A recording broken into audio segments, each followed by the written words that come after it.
Hello, this is Danny Raymond, the voice behind Ray's Guide. In my first video on the proposed base building system, I set out 6 major areas of issues. In the second video, I went further into the first 2 of them. And in this video, I'm going to go into further detail on the second 2, which have a common theme of the attack and defense of bases. This is an important subject because the ability to create your own scenarios of my building a base and defending it against others, or in being the assault force against another org's base, are very attractive features, and for no small number of players, exactly what they are most looking forward to in the whole base building system at all. The 2 core areas that I covered in that first video were as follows. 1. Bases should not be vulnerable to cheese wins. And 2. Losing a base raid should be painful, but not soul-crushing. And before I get into these details, let's be clear that these are my suggestions. They're not predictions, although I certainly do other videos that are predictions, nor are they demands, and they certainly are not leaks. I have no inside information and not really much interest in discussing leaks at all because they are so often just plain wrong. These are suggestions, and I'm going to discuss this from the standpoint of bases on non-secured spaces, on non-secured planets, because it is the most extreme case, and thus solving the issues for non-secured planets is the most challenging, and once solved for the non-secured planets, the semi-secured and fully secured planets are pretty much good to go. But first, I'm going to start with a step back, some questions that were commented on in my prior video on the subject of using a predefined grid of square lots. Is there a precedent for such a rigid system? Wouldn't it need buffers between plots for security and circulation? And would it apply even to a planetary body completely outside of UEE control? Yes, no, and yes. For the precedent, look at the PLSS system, or Public Land Survey System, which is how the entirety of the central and western United States went from conquered or purchased territories into private landowners and leases. They divided up into townships, sections, and quarter sections in a straight-out grid. And then later, when the actual land use patterns emerged and the real need for where circulation corridors and such were needed, it would become evident, and the cities and townships would decide where the roads needed to go and created easements from the private landowner. Moreover, in Star Citizen, unlike ground-based games like Ultima, the primary circulation space is the air. And so there is no need for long-distance roads or highways. It's not going to be significant. More than that, the empty space represents unavailable resources, opportunities for squatters, and a place where an invading force could muster without any authority to intervene, all of which are undesirable. That is why the PLSS had no gaps in its grid, and why, let's call it the UEE survey system, UEESS, would also define land ownership without gaps. But would that apply to a completely unoccupied non-UEE planet? Sure. Why? Because the geotech would have UEE survey standards and land ownership record terminology built into it. Stick it into a barren planetoid and it would presume that your goal was to create an eventual UEE member planet, use stellar cartography to determine the poles, equator, and meridians, figure out which of those UESS plots it had just been stuck into, and boom. So how do you get a security buffer around your base? Well, either one of 3 ways. First, don't build right up to the edge of your land. Second, have a trusted friend or org mates own the surrounding plots. Or third, just buy the surrounding plots yourself too. Which brings up 2 interesting side issues. First, how high should your defensive air rights go?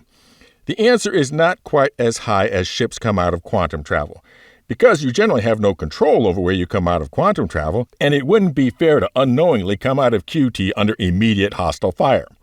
Second, should there be limits on how much land a single individual or org can own? Because there will certainly be wealthy players or orgs that could sweep in a buying binge until they have huge tracts of land. She's beautiful, she's rich, she's got huge tracts of land. Now, it's hard to think of a limit that couldn't be circumvented, so my proposal is instead on UEE and faction-controlled areas, new homestead areas are opened up a few hundred square kilometers at a time and at multiple planets and places simultaneously, so that it wouldn't be possible for a single player to be both at Planet A to plant geotechs at their most desirable places right at the opening, and also be at Planet B and C at the exact same time. Also, make the process of placing and activating a geotack be a little bit too complicated to be done by a bot or macro.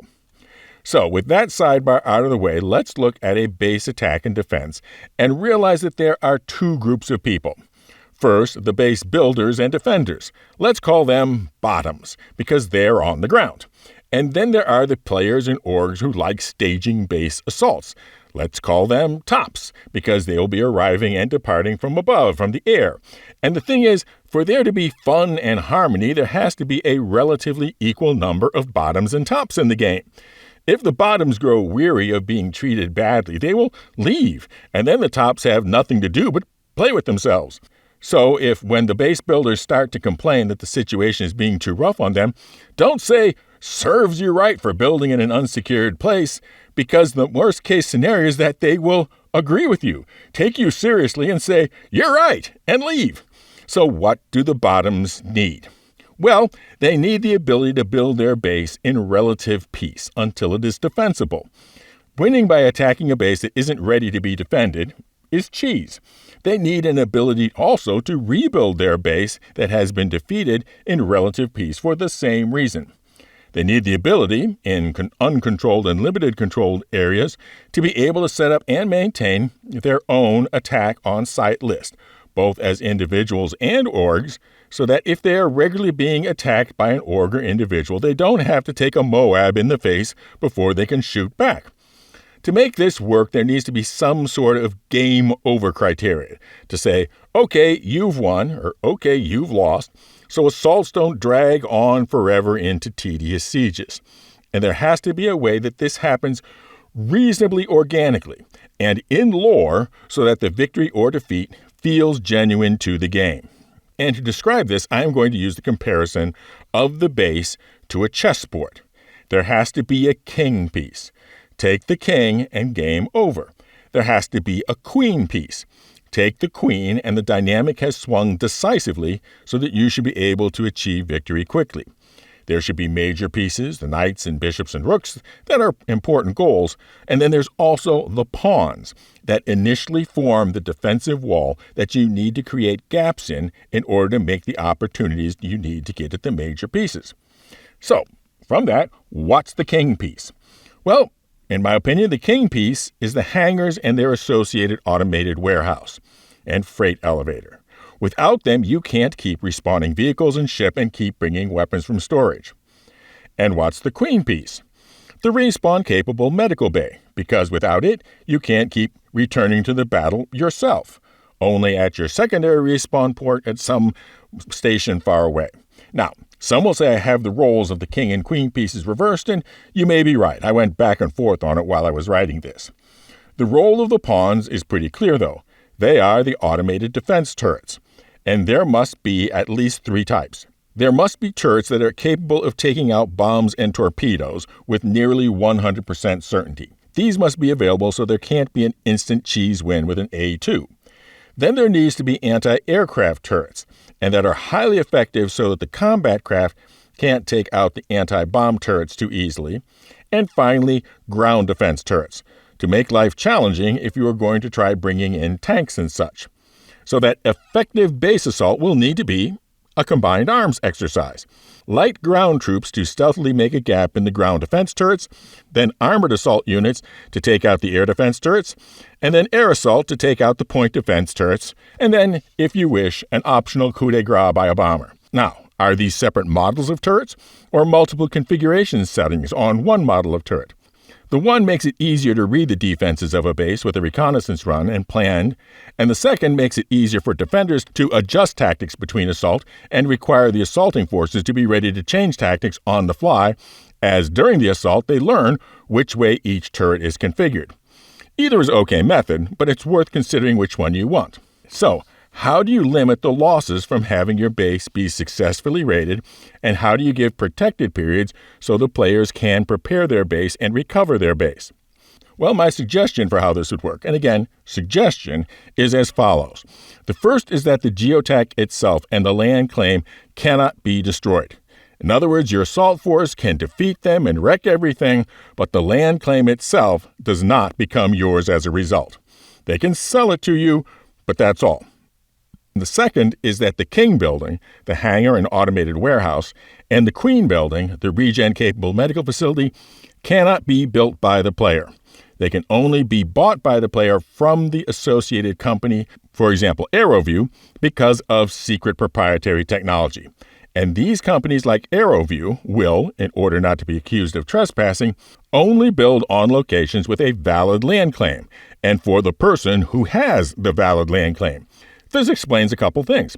Why the outlaw derelict outposts don't have hangars, automated warehouse, and medical facilities.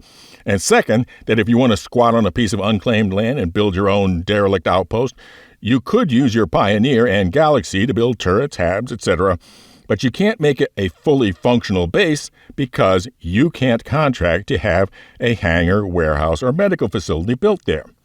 Then this also explains the protected periods that I feel are necessary. When, let's again use the example of AeroView, come in to build a hangar and warehouse for a player, they also come in with a formidable squad of protection to keep their workers, equipment, and technology safe. And you can specify how long they can have the base in order to build. Let's say up to a week. So if you give them, for example, a week to do their job, it means you have a week of safety on the site to complete your own base building activities and things like turrets and habs. Then if you wait to the end of that week to contract with the medical facilities company to build the hospital, you could get another week of safety, since they would also have their own security. Now, after a defeat, the same companies are also the only way to repair these facilities, just like they're the only ones that can build them. So same reasoning, you can get yourself up to 2 weeks of protected time to rebuild the rest of your buildings at your base. A final rule also applies to the king building and the automated warehouse is that it never actually is destroyed, but rendered inoperable. In other words, if they shell or bomb your warehouse, you can no longer get anything out of it, but more importantly, neither can they. The warehouse, and just the warehouse, is unlootable.